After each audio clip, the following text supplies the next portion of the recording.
தம்பிக்கு என்னும் தலைப்பில் மு. வரதராசனார் எழுதியுள்ள மடல்களில் 2 நமக்குப் பாடமாக உள்ளது. இம்மடல்களின் வாயிலாக நாம் என்ன அறிந்து கொள்ள இருக்கின்றோம் என்றால், அன்பொழுக அறிவுரை கூறும் அண்ணனின் வாஞ்சை உணர்வு வெளிப்படுகிறது.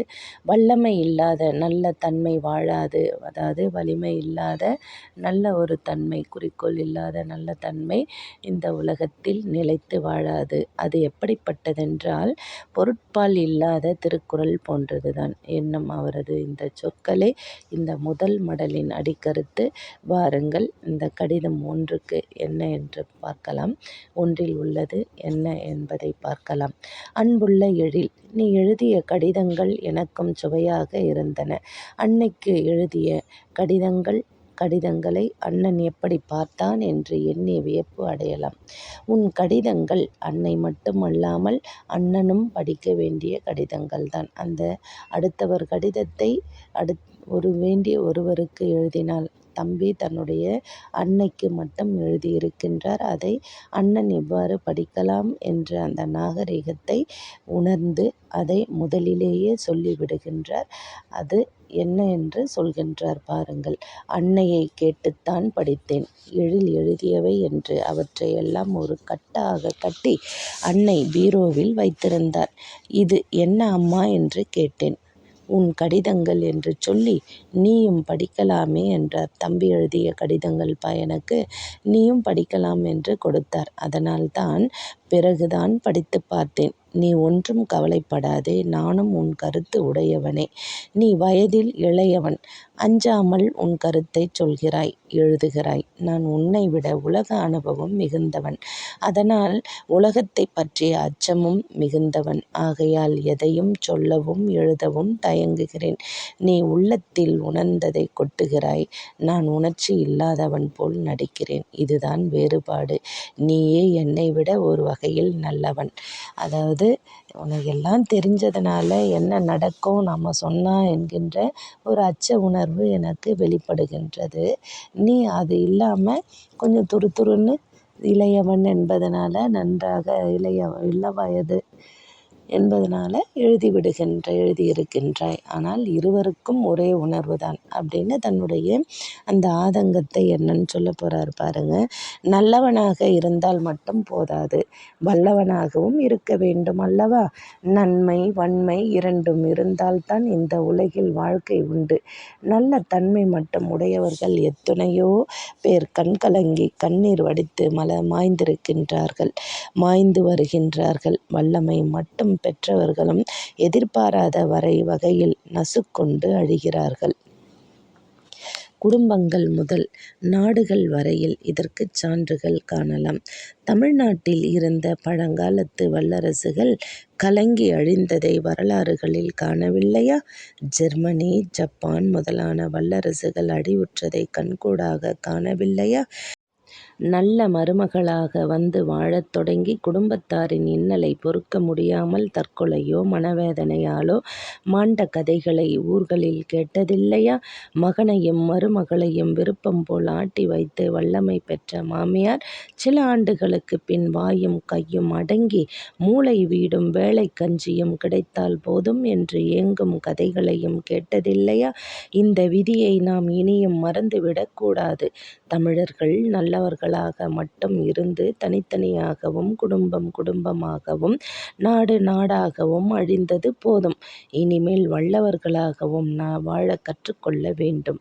நல்ல தன்மையோடு வல்லமையும் சேரப்பெற்று வாழ வேண்டும். தம்பி, இயற்கையிலிருந்து நாம் ஒரு பெரிய பாடம் கற்றுக்கொள்ள வேண்டும். வாழ்க்கைப் பகுதிகளில் ஒன்றை மட்டும் போற்றுகின்றவன் உருப்படியாவதில்லை. உடலை மட்டும் போற்றி உரமாக வைத்திருப்பவனும் அழிகிறான். அவனுடைய உள்ளம் அவனுக்கு பகையாகி அவனை தீய வழியில் செலுத்திக் கெடுத்து அழிக்கின்றது. உள்ளத்தை மட்டும் தூய்மையாக போற்றி காப்பாற்றுகிறவனும் இடைநடுவே அல்லல் படுகிறான். அவனுடைய உடல் பல நோய்க்கிருமிகளுக்கு இடம் கொடுத்து அவனுடைய உள்ளத்தில் அமைதியை கெடுத்து அல்லல் படுகிறது. உடலும் வேண்டும், உள்ளமும் வேண்டும் என்று 2யும் உரமாகவும் தூய்மையாகவும் காப்பதே கடமையாகும். மரம் வானளவு உயர வேண்டியதாக இருக்கலாம். ஆனால் தான் வேரூன்றிய மண்ணை மறந்து வாழ முடியாது. வானை புறக்கணித்து கிளைகளை உயர்த்தாமல் வாழவும் முடியாது. அப்ப உடம்பு என்பது மட்டும் இருக்கக்கூடாது, உடலும் இருக்க வேண்டும், மனமும் இருக்க வேண்டும் தூய்மையாக. இரண்டும் சரியாக இருந்தால்தான் எந்த செயலையும் ஈடுபடுத்த முடியும். அதுபோல்தான் மண்ணும் வளமாக இருக்க வேண்டும், மரம் வானோக்கி வளர வேண்டும். இது இயற்கையினுடைய விதி. இதன்படி நடந்தால் எந்த ஒரு துன்பமும் இல்லை. அடுத்து இந்த உண்மையை நன்றாக உணர்ந்தவர் திருவள்ளுவர். அறநெறியும் வேண்டும், பொருள் வளமும் வேண்டும், இன்ப வாழ்வும் வேண்டும் என்று உணர்த்தும் நூல் திருக்குறள்தான். அறத்தை நினைத்து பொருளை மறக்கும்படியாக திருவள்ளுவர் கூறவில்லை. பொருளையோ இன்பத்தையே போற்றி அறத்தை மறக்கும்படியாகவும் அந்த பெருந்தகை கூறவில்லை. உலகத்து நூல்களில் பல அறம், பொருள், இன்பம் மூன்றில் ஒவ்வொன்றை மட்டுமே வலியுறுத்தியிருப்பதைக் காணலாம். வாழ்க்கையின் பல பகுதிகளையும் போற்றி வாழ வேண்டும் என்பதை உணர்த்த வந்த திருவள்ளுவர் இந்த மூன்றையும் தெளிவுறுத்தியுள்ளார். தமிழராகிய நாம் திருவள்ளுவரை பெற்றிருக்கிறோம், திருக்குறளை பெற்றிருக்கிறோம். நம்மில் சிலர் அந்த நூலை கற்றும் இருக்கிறோம். ஆனால் திருவள்ளுவர் கூறியபடி வாழவில்லை. நல்ல தன்மை தேடுகிறோம், வல்லமை தேடவில்லை. அதனால்தான் தாழ்வுறுகிறோம். நீ உடனே இதை மறுக்க முன்வரக்கூடும். அதற்கு முன்பே நான் காரணம் சொல்லி விளக்கிவிடுகிறேன். தமிழ் மொழி நல்ல மொழிதான். ஆனால் அதை வல்ல மொழியாக ஆக்கினோமா? பெரும்பாலோர் போற்றும் மொழியாக ஆக்கினோமா? இன்று எதையெடுத்தாலும் மக்கள் தொகையை வல்லமையாக வைத்து பேசப்படவில்லையா? தமிழ் மொழிக்கு அறிவுக்கலைகளின் செல்வாக்கு தந்தோமா? நீதிமன்றங்களில் உரிமை நல்கினோமா?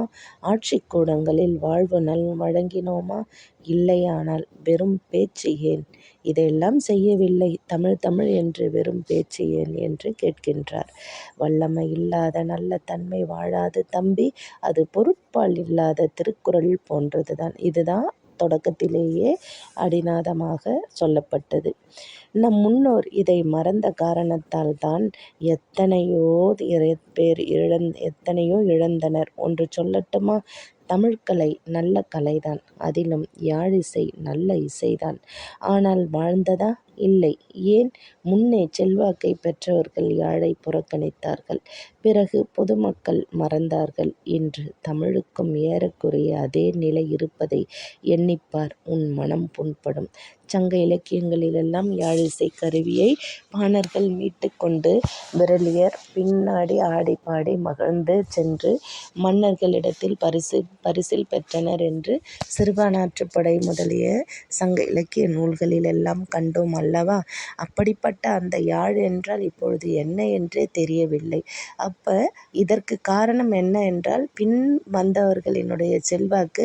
இதையேன், இவர்களுடைய கலையை ஏன் நாம் போற்ற வேண்டும் என்று அப்படியே மெல்ல தன்னுடைய செல்வாக்கினால் மறைத்து அழித்து விட்டனர். இதுதான் நாம் தமிழராகிய நாம் எல்லாவற்றையும் இழந்து இருக்கின்றோம் என்று இந்த கடிதத்தில் வருந்தி கூறுகின்றார். இதை நீ மறுக்கலாம். அன்று அரசன் எவ்வழி அவ்வழி குடிகள் என்ற நிலைமை இருந்ததை நீ எடுத்துக் காட்டலாம். இன்று பொதுமக்கள் எவ்வழி அவ்வழியே ஆட்சியாளர்கள் என்று எடுத்துக் கூறலாம். இப்படி உன்னை நீ ஏமாற்றிக் கொள்ள வேண்டாம் என்றுதான் உனக்குச் சொல்கிறேன். பொதுமக்களின் விருப்பம் போல் ஆட்சி நடப்பதாகச் சொன்னால் பொதுமக்கள் போரை விரும்புகிறார்களா? அணுகுண்டையும் பிற குண்டையும் விரும்புகின்றார்களா? வேலையில்லா திண்டாட்டத்தை விரும்புகிறார்களா? குடியிருக்க வீடும் வளர்க்க கல்வியும் உடல் வளர்க்க கஞ்சியும் இல்லாத கொடிய வறுமையை விரும்புகிறார்களா என்று மெல்ல எண்ணிப்பார், உனக்கே தெரியும்.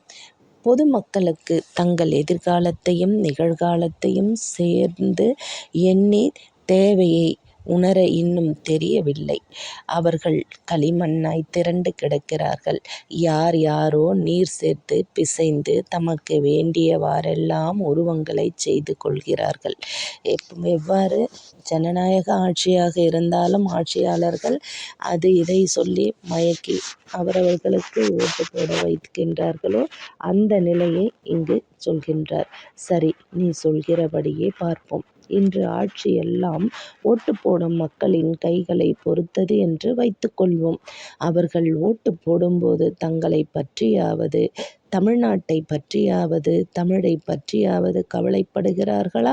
அவர்கள் கவலைப்படாத நாடும் மொழியும் யாருடைய வல்லமையை நம்பி வாழ முடியும்?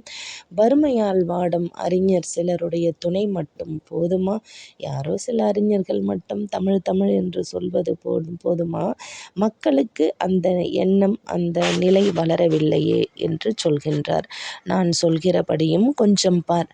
களிமண் பிசைகிறவர்களின் கைகளிலாவது நாட்டையும் மொழியையும் பற்றி கவலைப்படுவதுண்டா? சரி, மக்கள்தான் கவலைப்படலை. ஆட்சிக்கு வந்து அந்த மக்கள் என்கின்ற களிமண்ணை எடுத்து பிசைகின்றார்கள் அல்லவா, அவர்களாவது கவலைப்படுகின்றார்களா? இல்லையே என்று வருத்தப்படுகின்றார். அவர்களை மாற்றுவதற்காக அல்லது அவர்களுடைய மனத்தில் நல்லெண்ணம் ஏற்படுவதற்காக நீயும் நானும் ஏதாவது செய்தோமா?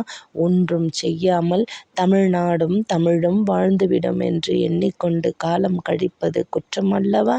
மறைந்து போன அந்த யாழை பற்றி பழங்காலத்து பாணரும் விறலியரும் பொருணரும் கூத்தரும் நம்மை போல்தான் ஏமாந்த எண்ணம் எண்ணிக்கொண்டு நல்லவர்களாக வாழ்ந்திருக்க வேண்டும்.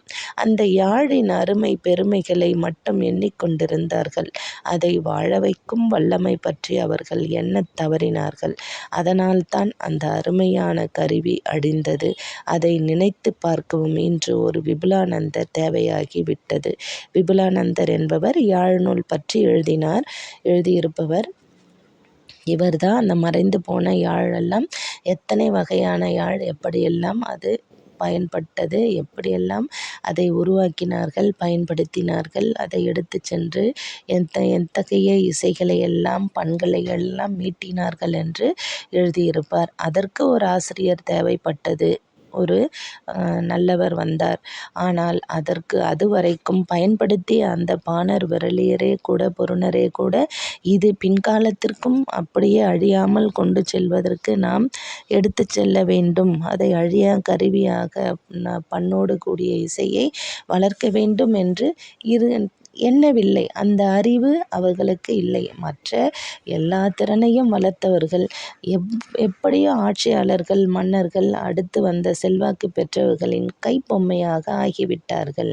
அவர்கள் சொல்ல நடித்தார்கள், பாடினார்கள், பேசினார்கள். அவர்கள் விரும்பவில்லை எனும் பொழுது அதை மட்டும் அப்படியே போற்றினார்கள். யாழ் யாழ் என்று தாங்கள் மட்டுமே போற்றினார்கள். வேறு யாருக்கும் அதை சொல்லவில்லை. அது அப்படியே முடங்கி போய்விட்டது. இப்படித்தான் இது ஒரு எடுத்துக்காட்டு தமிழில். இது மாதிரிதான் நம்முடைய பண்பாடு, கலைகள் எல்லாம் மறைந்துவிட்டது என்று கூறுகின்றார். அவ்வகையில் தம்பி மேடையில் முழங்குவதை கொஞ்ச காலம் நிறுத்தி வைத்தாலாவது இதை எண்ணி பார்க்க ஒரு வாய்ப்பு உண்டாகும் என்று எனக்கு சில வேளைகளில் தோன்றுகிறது. இது பைத்தியக்கார எண்ணமாக உன் போன்ற இளைஞருக்கு தோன்றலாம். ஆனால் அனுபவத்தால் சொல்கிறேன். மேடை மகிழ்ச்சி நமக்கு கடமை மறதியை உண்டாக்குகிறது.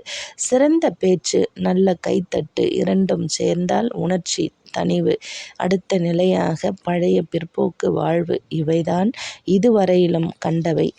நம்மை எண்ணித்தான் திருவள்ளுவர் சொன்னாரோ என்னவோ தெரியவில்லை.